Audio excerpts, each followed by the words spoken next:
નમસ્કાર વિદ્યાર્થી મિત્રો, ઘરશાળા બુનિયાદી શિક્ષણ વિભાગની યુટ્યુબ ચેનલમાં હું મકવાણા દર્શના આપ સૌનું સ્વાગત કરું છું. બાળ મિત્રો, છેલ્લા વિડીયોમાં આપણે કવિતા 10 શીખ ત્યાં સુધીનો અભ્યાસ કરી ચૂક્યા છીએ.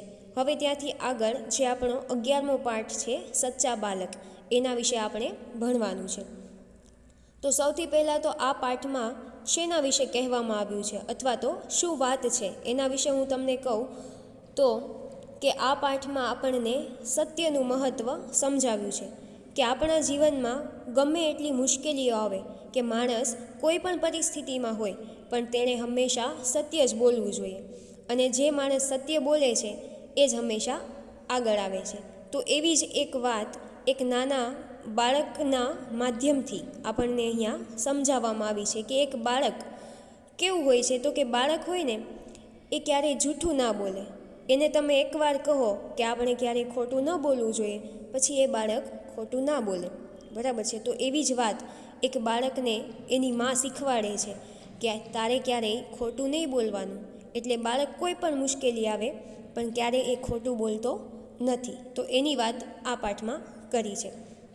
હવે દર વખતની જેમ સૌથી પહેલાં હું આખા પાઠનું હિન્દી વાંચન તમને સૌને કરીને સંભળાવું છું. તમારે સૌએ ધ્યાનથી સાંભળવાનું છે અને કયો શબ્દ કઈ રીતે વંચાય છે એ પણ ધ્યાનમાં લેવાનું છે, બરાબર છે. તો પાઠ 11 સચ્ચા બાલક. હવે સૌથી પહેલાં ઉપર બોક્સમાં આપણને આ પાઠમાં શું વાત છે એના વિશેનું થોડુંક કહ્યું છે. તો કે इस जीवन प्रसंग में सच्चाई का महत्व बताया गया है. जीवन में चाहे कितनी भी मुश्किलें आए पर जो मनुष्य अपने आदर्शों को नहीं छोड़ता है वही महान बनता है.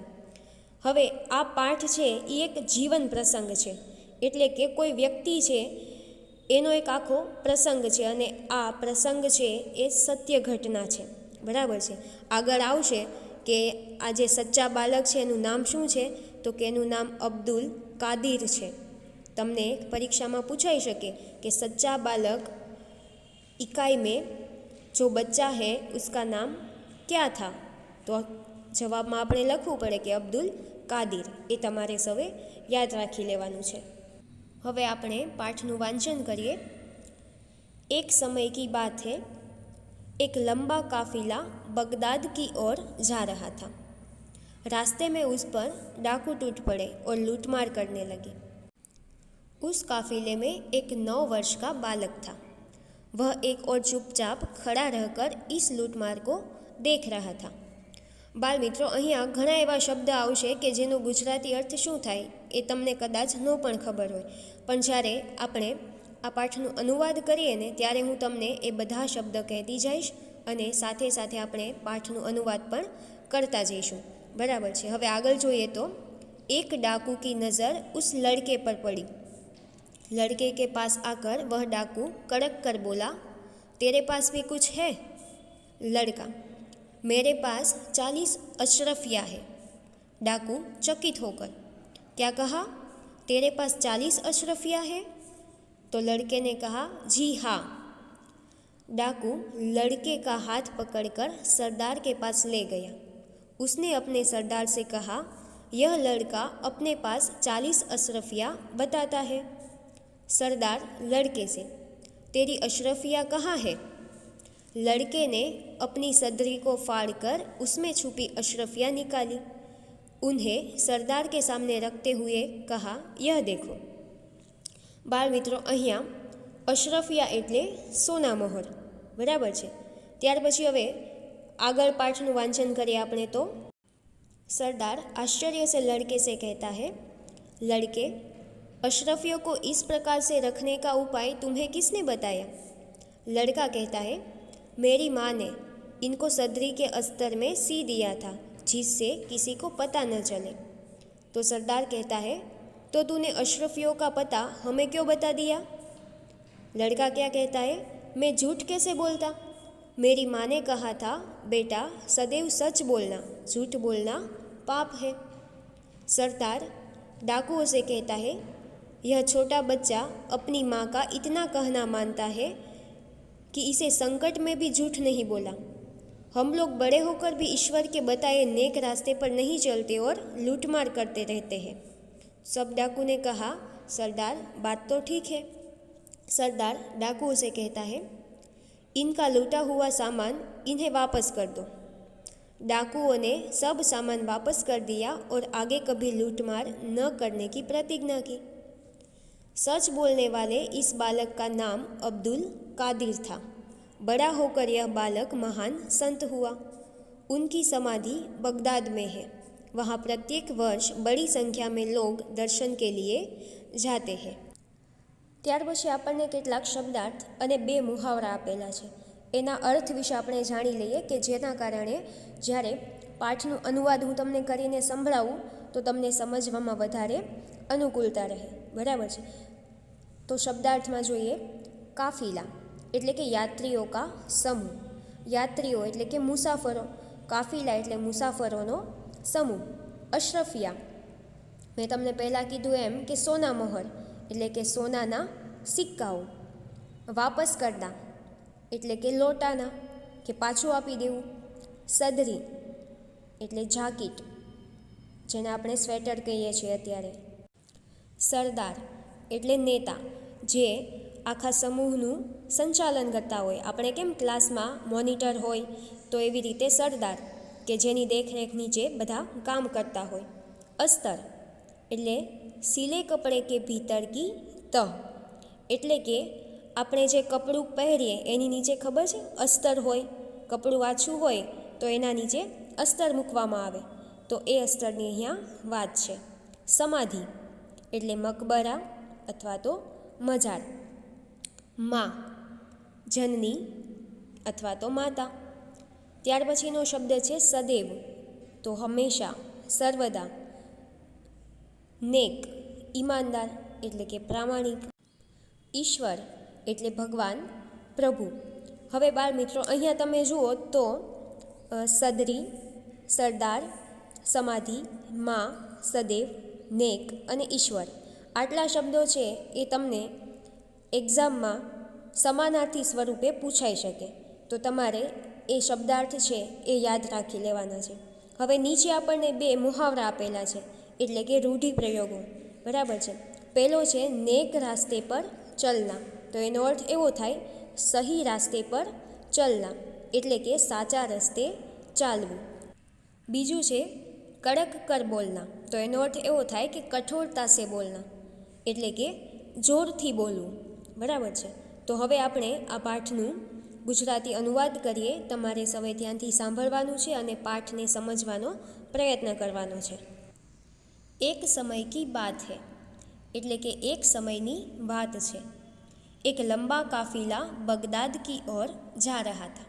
કાફિલા એટલે મુસાફરોનો સમૂહ, તો એનું ગુજરાતી શું થાય તો કે એક મોટો મુસાફરોનો સમૂહ બગદાદ તરફ જઈ રહ્યો હતો। બગદાદ છે એક શહેરનું નામ છે। रास्ते में उस पर डाकू टूट पड़े और लूटमार करने लगे, એટલે કે રસ્તામાં તેમની પર ડાકુઓએ હુમલો કર્યો અને લૂંટફાટ કરવા લાગ્યા। उस काफिले में एक 9 वर्ष का बालक था, એટલે કે એ મુસાફરોના સમૂહમાં એક 9 વર્ષનું બાળક હતું। અહીંયા આ પ્રશ્ન તમને પરીક્ષામાં પૂછાઈ શકે કે બાલક કિતને વર્ષ કા થા, તો એમાં આપણે લખવાનું કે 9 વર્ષ। આગળ જોઈએ, वह एक और चुपचाप खड़ा रहकर इस लूटमार को देख रहा था, એટલે કે તે એક બાજુએ શાંતિથી ઊભું રહીને લૂંટફાટ જોઈ રહ્યું હતું। એક ડાકુ કી નજર ઉસ લડકે પર પડી, એટલે કે એક ડાકુની નજર તે બાળક ઉપર પડી। લડકે કે પાસ આકર વહ ડાકુ કડક કર બોલા, એટલે કે બાળકની પાસે આવીને એ ડાકુ જોરથી બોલ્યો, તેરે પાસ ભી કુછ હે, તારી પાસે પણ કંઈ છે? લડકે ને કહા, મેરે પાસ 40 અશરફિયા હે। છોકરો શું કહે છે કે મારી પાસે 40 સોનાના સિક્કા છે। ડાકુ ચકિત હોકર, એટલે કે ડાકુ છે એ આશ્ચર્યથી બોલે છે, ક્યા કહા, શું કહ્યું? તેરે પાસ 40 અશરફિયા હે, તારી પાસે 40 સોનાના સિક્કા છે। છોકરો કહે છે, जी हाँ के हाँ। डाकू लड़के का हाथ पकड़कर सरदार के पास ले गया। એટલે કે ડાકુ બાળકનો હાથ પકડીને સરદાર પાસે લઈ ગયો। उसने अपने सरदार से कहा, એટલે કે તેણે પોતાના સરદારને કહ્યું, यह लड़का अपने पास 40 अशरफिया बताता है। એટલે કે આ છોકરો પોતાની પાસે 40 સોનાના સિક્કા હોવાનું કહે છે। સરદાર લડકે से એટલે કે સરદાર છોકરાને કહે છે, તેરી અશરફિયા કહા હે, એટલે કે તારા સોનાના સિક્કા ક્યાં છે। लड़के ने अपनी सदरी को फाड़कर उसमें छुपी अशरफिया निकाली। અહીંયા સદરી એટલે જેકેટ, બરાબર છે। એટલે એનું ગુજરાતી એવું થાય કે બાળકે પોતાનું જેકેટ फाड़ी तेमा संताड़ेला सोनाना सिक्का काढ़िया। उन्हें सरदार के सामने रखते हुए कहा, यह देखो। एने सरदारनी सामे मूकता कह्यु के आ जुओ। अहींया जे बाळक छे ए डाकू सामे पण खोटुं नथी बोलतो, केम के एनी माए शीखवेलुं छे के हमेशा साचुं बोलवुं। त्यार पछी आगळ जोईए तो सरदार आश्चर्य छे, एटले के सरदार छे ए आश्चर्यथी छोकराने कहे छे, लड़के अशरफियों को इस प्रकार से रखने का उपाय तुम्हें किसने बताया। એટલે કે છોકરા, આ રીતે સોનાના સિક્કા મૂકવાનું તને કોણે શીખવાડ્યું। બાળક શું કહે છે, लड़का, मेरी माँ ने इनको सदरी के अस्तर में सी दिया था जिससे किसी को पता न चले।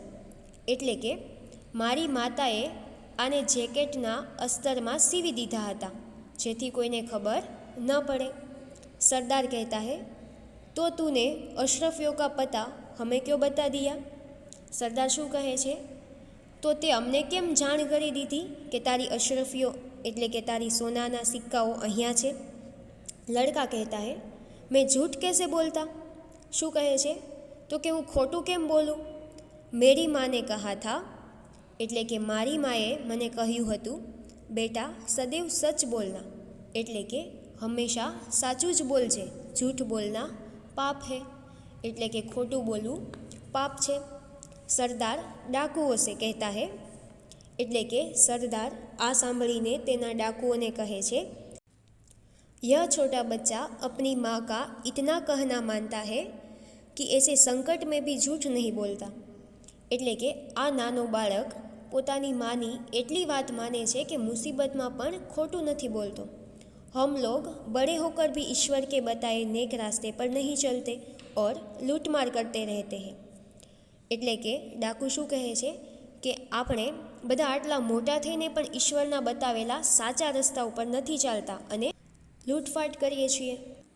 सब डाकू कहते हैं, सरदार बात तो ठीक है। आ सांभळीने બધા ડાકુઓ તેના સરદારને એવું કહે છે કે સરદાર વાત તો સાચી છે। સરદાર ડાકુઓ છે એટલે કે सरदार छे डाकुओने कहे छे, इनका लूटा हुआ सामान इन्हें वापस कर दो, એટલે કે આમનો લૂંટેલો માલ એમને પરત આપી દો। ડાકુઓને सब सामान वापस कर दिया, એટલે કે डाकुओए બધો माल પાછો આપી દીધો और आगे कभी लूटमार न करने की प्रतिज्ञा की અને આગળ ક્યારેય લૂંટફાટ ન કરવાની પ્રતિજ્ઞા પણ લીધી। सच बोलने वाले इस बालक का नाम अब्दुल कादिर था। एनु गुजराती एवुं थाय के साचुं बोलनार आ बाळकनुं नाम अब्दुल कादिर हतुं। आ तमने परीक्षा में प्रश्न पण पूछाई शके कि सच्चा बालक इकाई में जो बालक था उसका नाम क्या था, तो तमारे त्यां लखवानुं कि अब्दुल कादिर। बड़ा होकर यह बालक महान संत हुआ, एटले के मोटो थईने आ बाळक महान संत बन्यो। उनकी समाधि बगदाद में है, एटले के जे अब्दुल कादिर छे एमनी समाधि बगदाद में है। आ पण तमने प्रश्न पूछाई शके कि अब्दुल कादिर की समाधि कहाँ पर है, तो एना जवाब में लखवानुं बगदाद। वहाँ प्रत्येक वर्ष बड़ी संख्या में लोग दर्शन के लिए जाते हैं, एटले के त्यां दर वर्षे मोटी संख्या में लोग दर्शन माटे जाय छे। तो बाळ मित्रों, आ हतुं आपणा पाठनुं अनुवाद। आशा राखुं छुं के तमने सौने आ पाठनुं गुजराती अनुवाद व्यवस्थित रीते समजाई गयुं हशे अने ज्यां ज्यां मैं तमने कह्युं छे के आ प्रश्न परीक्षा में पूछाई शके એના પર તમારે ખાસ ધ્યાન આપવાનું છે, બરાબર છે. હવે ભાઈ 14 તારીખે તો આપણો સૌનો પ્રિય તહેવાર આવી રહ્યો છે, ઉત્તરાયણ, સાચું ને? તો આ વખતે તો કોરોના કાળને કારણે આપણે સ્કૂલમાં ઉત્તરાયણ નહીં ઉજવી શકીએ, તો તમે સૌ ઘરે સરસ મજાની પતંગ ઉડાડજો અને સાથે સાથે તલના લાડુ, ચીકી, શેરડી, બોર આ બધું ખાઈને સરસ રીતે ઉત્તરાયણ ઉજવજો. અને હા, ખાસ ધ્યાન એ રહે કે દોરીથી કોઈની આંગળી ન કપાય, બરાબર છે? ચાલો સરસ રીતે ઉત્તરાયણ ઉજવજો. જો તમને મારો આ વિડીયો પસંદ આવ્યો હોય તો તમે લાઈક કરો અને અમારી ચેનલને સબસ્ક્રાઈબ કરો. Okay, thank you.